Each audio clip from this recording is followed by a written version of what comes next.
Morning. तर आजच्या mini ब्लॉगमध्ये तुम्हा सर्वांचं खूप खूप स्वागत आहे.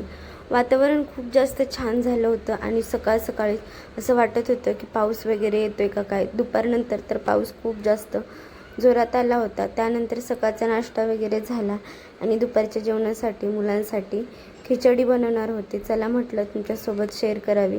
नवीन असाल तर माझ्या चॅनलला नक्की सबस्क्राईब करा. त्या सगळ्यात अगोदर गॅसवरती म्हणजे टोप ठेवून द्यायचा आहे.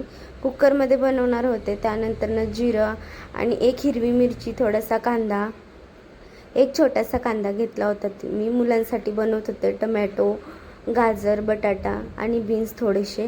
हे सर्व व्यवस्थित तेलामध्ये फ्राय करून घ्यायचे मस्तपैकी.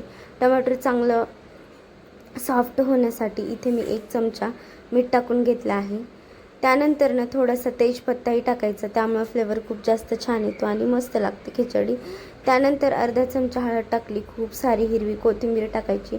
सर्व तेलामध्ये व्यवस्थित असं फ्राय करायचं आणि पाणी टाकून घ्यायचं 1 ग्लास. खूप जास्त छान होते. नवीन असाल तर माझ्या चॅनलला नक्की सबस्क्राईब करा. त्यानंतर इथे मी तांदूळ घेतलेत आणि 2 डाळी मिक्स मी अशी खिचडी बनवणार होते. मुलांसाठी बनवणार होते. त्यामुळे मी इथे डाळी टाकत होते. तुम्हाला आवडत नसेल तर नाही टाकलं तरी चालेल, पण मुलांसाठी खूप जास्त हेल्दी आहे.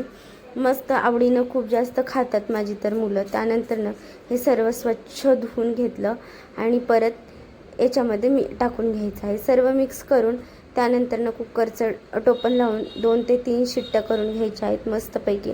आता इथे आपली खिचडी तयार झाली होती. मस्त खूप जास्त छान लागते. एकदा नक्की बनवून पहा आणि माझे रोजचे ब्लॉग तुम्हाला कसे वाटतात हे मला कमेंट मध्ये सांगा. चला तर ओके, बाय. भेटू नेक्स्ट ब्लॉगमध्ये.